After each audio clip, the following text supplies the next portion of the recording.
Bienvenidos amigos, once more, myself, Jaime and Fuego is here for Enfuegotainment with my main man, my partner in crime. I'm Cecil, Laird. Yes, gracias for joining me once more, my friend. Thanks for having me again. Indeed, and this is where we like to talk about the hottest entertainment with an edge. We both cover horror, scary stuff for the horror show, but this is our way of branching out, right? Absolutely, I'd be watching these movies anyway, so I might as well talk about them with you, sir. Damn right, very excited to. So today we are jumping into the big time, big budget Hollywood disaster flick, San Andreas.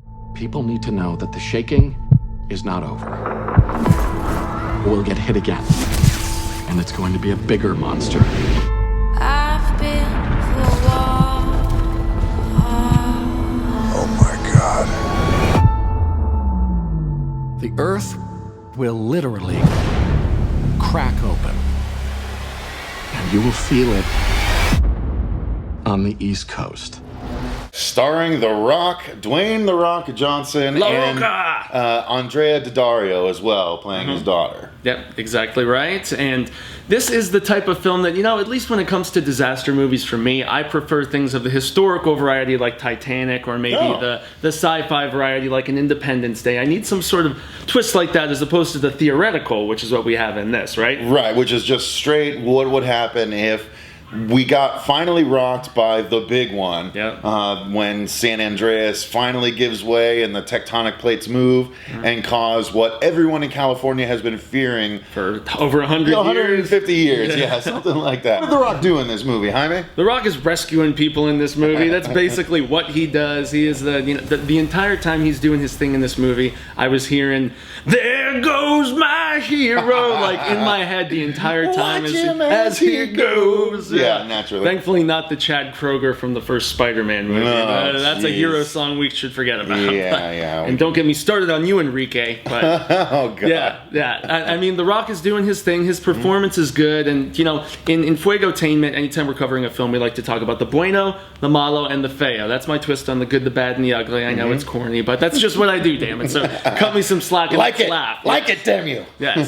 Darn you. Sorry. So as far as the bueno goes to start, you know, obviously we know what to expect coming into a film like this. We're expecting big exploding, like big, dumb, and fun, right? I mean, just loud, in your face. But tense. Tense and hope. You hope in a movie like this that you have at least enough of an investment to make you nervous when these characters are trying to get away from stuff. Yeah, you have to actually identify with them. The performances have to be good. And I'd say in this, I mean, even if there were certain things about the script that were off-putting for me, I think the performances, I mean, Paul Giamatti especially as a scientist, he always brings it, man. He really does. He just lends a certain gravitas to basically any movie that he's in. Like, there's a certain weight that he brings as a character actor.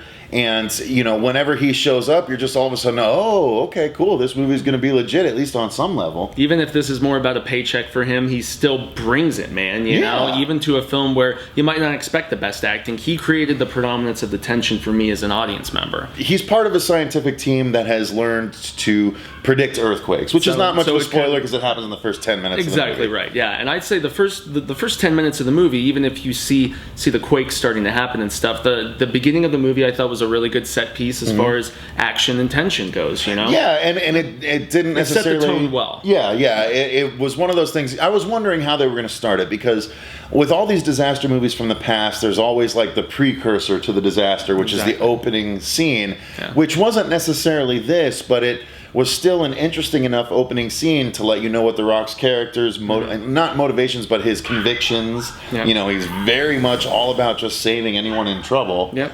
And he's so a big guy with a heart, as The Rock is always big guy with a big heart. You know, since we saw him suplexing people and giving rock bottoms and all that craziness. He's got a certain level of charm that just no matter what he's doing, you're gonna like the guy. You know, I thought about it today. He's basically our new generation's Schwarzenegger. Yeah, or some might think Hulk Hogan, but he's a lot better actor than you, Hulk. No, although I love Suburban Commando, because Schwarzenegger was the bodybuilder, made it into actor. So The Rock is a wrestler, made it into actor. I mean, you can't call comparing him to Hulk Hogan. Well, because they both came from World Wrestling, man. Yeah, but he's not like what was it, Mr. Nanny or whatever? Hulk Hogan. Suburban Commander. Like Suburban Commander. The destruction of these California cities was probably, you know, some of the best I'd seen actually put to screen before. The effects didn't look super cheese. The CGI was tasteful, even though it was all CGI pretty much. Naturally, yeah. And then the performances, like I mentioned, with the script that I think, you don't go into these films expecting the best acting, the best script. You go for the destruction, for that eye candy that we were discussing, and yet I think that the actors were able to kind of elevate the source material a little bit. That was exactly the way I would have put it. Yeah. They elevated what they had. I'm a huge fan of Andrea Daddario. She was actually in the last up until they make another one, which undoubtedly they will. She was Percy the heroine. Jackson. Well, no, she was the heroine in the most recent Texas Chainsaw Massacre movie. The 3D one, right? Yes, exactly. Okay. And then she was in True Detective with Woody Harrelson and all that in the first season of that with Matthew McConaughey. So touted at this point. Absolutely. She's become a really hot commodity. And honestly, you can see why. She's really good. I mean, she's got some acting chops, and without going into too much detail, she's a swing. Swing. Oh my God, she's gorgeous. Those eyes are unbelievably piercing blue. Anyway, I won't go too much into it, but Jaime's getting the point across. Yeah, exactly. She's phenomenal. I'll actually just piggyback on your bueno. The destruction is just awesome. I mean, there was a lot of stuff where you're like, a lot of the shots, especially the big wide angles where you'd see like a wave going under the cities, like you'd see the cities pick up in a wave, and it's like, oh my God, it's like as if you were on drugs and like the world was moving in waves around you. It's like, oh, it's so intense, and you're like seeing the cities reverberate and everything. Yeah, it's just you can feel it's so the aggressive. punch in your neck. Yeah, really, you're like, oh my God. And you can't help but put yourself in the situation like, okay, I'd do that, I'd do this, and it's funny That's because why I live in Arizona instead of California. Absolutely. Man. Oh man, we are well placed. No tornadoes, no earthquake. I guess we're the golden. heat is our only natural disaster. Yeah. If you guys don't mind having to find water every 5 seconds, you're fine here. Otherwise. But yeah, so I will piggyback on yours in saying the effects definitely were the bueno of this movie, which they kind of had to be if the movie was going to do its thing. Truly. Now, what do you think is the bad or the malo? The malo, I don't go into a film like this really expecting a lot from a script, but there were certain holes in like just character judgment at times that logic that just kind of bugged me a little bit. But that's the thing, it's unlike Age of Ultron where you and I went in with such massive expectations. Right. In a film like this, I didn't really go in expecting Shakespearean theater. I didn't go in expecting the most logical characters. They're in the midst of a situation where disasters are transpiring, so the average person's probably not going to act that rational in a situation like that. So that's me justifying maybe some of the stuff in the script that I saw that I was like, what the hell is this person doing? Mm-hmm. And I agree with you. I would say the same thing. There's a couple of just... The Rock's rescuing people, and then he's not rescuing anybody as he's going. Yeah, he's like, he becomes I'm just going to help my single-minded. family. He's like, oh, screw everyone else. Yeah, I'm going to go past someone on the highway without stopping to help them. Yeah, I mean, but even outside of that, it's like the coincidences. Like they just happen to be rolling by a certain building at a certain time. I don't want to say lazy writing, but you know what they focused on, which was the set piece. They had to get there, and that's their bread and butter, though. Right, and I will say, potatoes of this film. I will say that it moved at a brisk enough pace that it didn't feel bloated necessarily, and so I think the coincidences were necessary to move the movie along. Otherwise, they would have been cruising around a long time looking for each other when they weren't. So it would have gotten a little boring if they had taken as much time as it really would have taken. Yeah. But yeah, I'd agree with you. They have to move stuff forward. I mean, it's understandable with pacing. You have to get to the next piece, but I really felt like the film dragged with some of the cliched storytelling. Not only the cliched storytelling, but there was a couple of really cliched lines that you've seen in other movies. I think other they parachuted into a baseball field just for that joke. Well, yeah, just for that one joke, right? Which we won't ruin, but no, it's but I'm telling you guys, if I had told Jaime for like the ending, the last 2 lines of the movie were so predictable I literally thought them in my head. Yeah, me too. 100%. It's like I literally thought I was having deja vu because I'm like I could swear I thought of these exact 2 lines in some other disaster movie. So the last 2 lines are just facepalm inducing, like really bad. You're like, oh my a 10-year-old kid in high school, no, in grade school could have written those last two lines. True. So I guess that's probably a good segue into the Fuego. Yes. You know, Yeah. if the scripting kind of didn't make sense at times, I'd say the dialogue might have been, you know, probably the film's low point. But like I said, you know, I don't go in expecting the most thought-provoking Shakespearean theater. This is a disaster movie, you know, Exactly. and it's not one directed by James Cameron. Sorry, Titanic for me is the best disaster movie ever made. Oh yeah, no, and it's done well, and it's got a good story, good dialogue, good characters. And but you kind of know what's going to happen. I was really thinking, I mean, what I was hoping was going to happen in the film, I'm not going to mention because that would be spoiler territory. What I was hoping was going to happen didn't happen. Really? Yeah. Oh, see, now I'm curious. Yeah. Turn away, guys. I want to know. Well, you know, since we're in the Fuego disclaimer, mute your thing real quick. I thought that they were going to crack off and float out into the ocean like everybody has predicted. Yeah. Holy cow. Well, that's the whole thing. They're like the San Andreas Fault. When the big one hits, you know, we're going to have Arizona Bay like that Tool song. Right. Learn to swim, I'll see you down at Arizona Bay.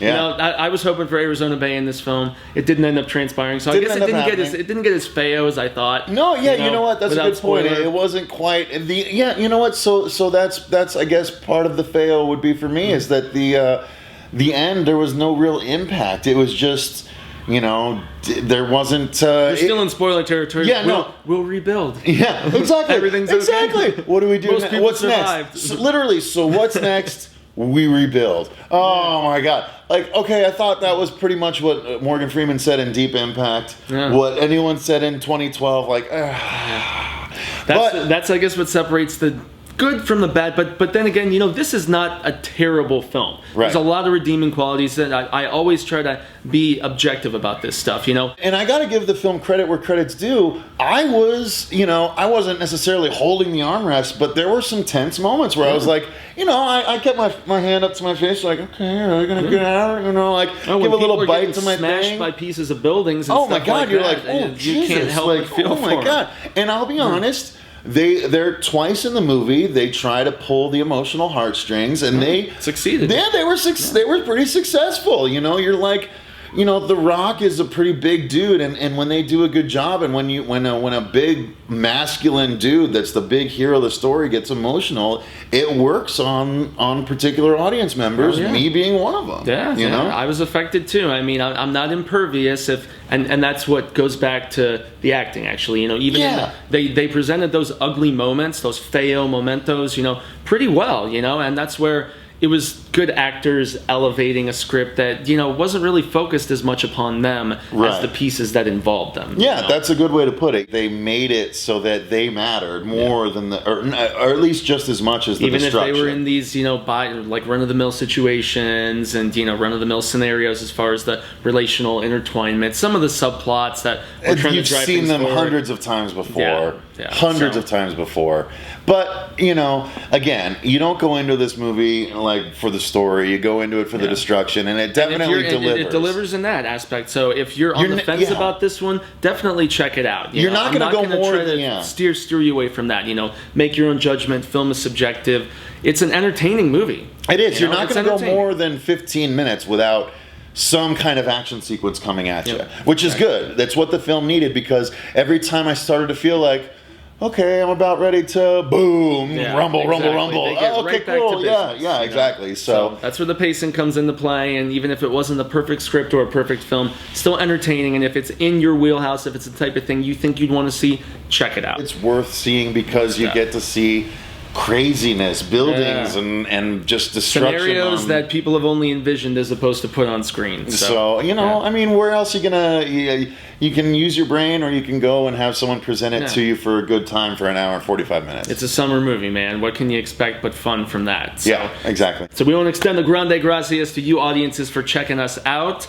I've been Jaime Enfuego. You can find me on Instagram, Facebook, and Twitter at Jaime Enfuego. Simple as that. But more importantly, our project together, Cecil, and I'll let him take it away on that. Yes, I'm Cecil Laird, and we do have our horror show channel at thehorrorshowchannel.com, or just go ahead and search for The Horror Show channel on YouTube. We've got over 200 episodes of all different varieties, and we do 2 video episodes and 1 podcast every single week. So check out Enfuegotainment and then cruise over to the Horror Show channel and check out all of our good stuff over there. Yeah, so once more, a gracias for checking us out from our horror siesta, I guess. And thanks once more to Cecil for taking part in this with me. It sure means a hell of a lot. And until we get to talk cinema with all of you guys once more on Enfuegotainment, adios, peeps. Take care. She's a babe. Swing. Adi, adi, adi, adi, adi.